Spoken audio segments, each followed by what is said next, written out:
कर्नाटक में चुनाव की तारीख जैसे जैसे नजदीक आती जा रही है, सियासी तलखियां बढ़ती जा रही हैं। प्रचार के शोर में कभी चर्चा पीएम मोदी को कांग्रेस नेताओं की तरफ से की जा रही है और ऐसे में गालियों पर भी हो रही, तो कभी बीजेपी के संकल्प पत्र में शामिल समान नागरिक संहिता की चर्चा हो रही है। अब कांग्रेस के घोषणा पत्र जारी होने के बाद बीजेपी ने फिर कांग्रेस को बजरंग दल के मुद्दे पर घेर लिया है। इसी पर आपको दिखाएंगे एक रिपोर्ट।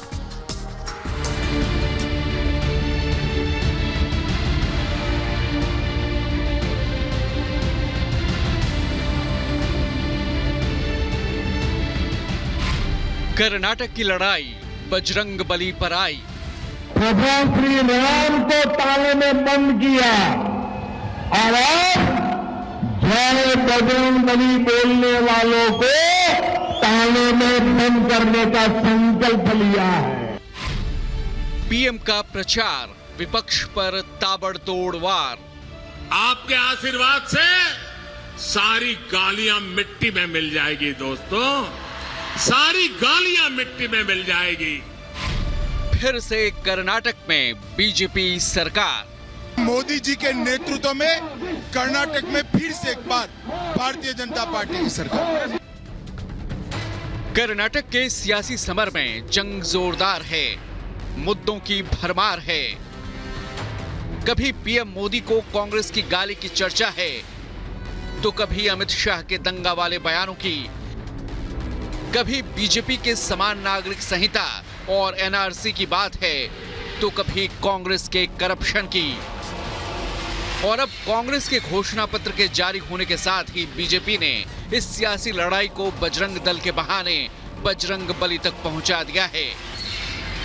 कांग्रेस के घोषणा पत्र में बजरंग दल को बैन करने की बात जैसे ही सामने आई, बीजेपी ने हनुमान की जन्मभूमि पर इस मुद्दे को लपककर एक बार फिर कांग्रेस को हिंदू विरोधी करार दिया। कांग्रेस पार्टी ने अपने मैनिफेस्टो में बजरंग बली को ताले में बंद करने का निर्णय किया है। पहले प्रभु श्री राम को ताले में बंद किया और अब जय बजरंग बली बोलने वालों को ताले में बंद करने का संकल्प लिया है। पीएम मोदी इससे पहले भी कांग्रेस को गालियों पर घेर चुके हैं और कांग्रेस इस मुद्दे पर कर्नाटक में बैकफुट पर आ चुकी है। अभी इस चुनाव में भी कांग्रेस ने फिर से मुझे गालियां देने का काम शुरू कर दिया है। ये कांग्रेस के लोगों ने 91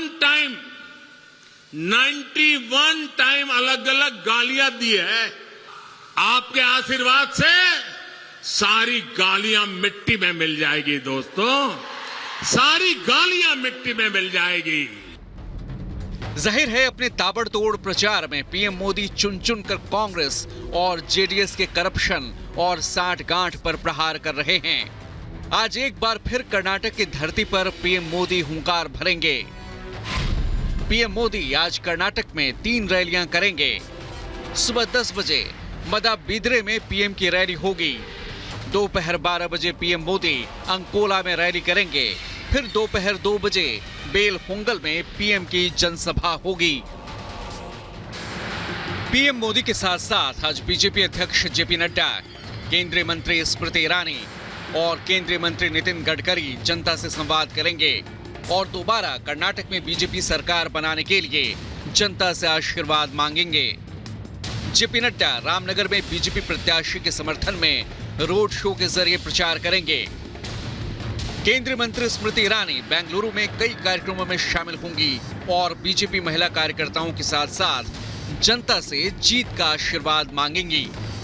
बीजेपी का दावा है कि दोबारा प्रचंड बहुमत से कर्नाटक की जनता उन्हें जीत का आशीर्वाद देगी, जिससे कर्नाटक को डबल इंजन सरकार विकास के मामले में नंबर 1 बना सके।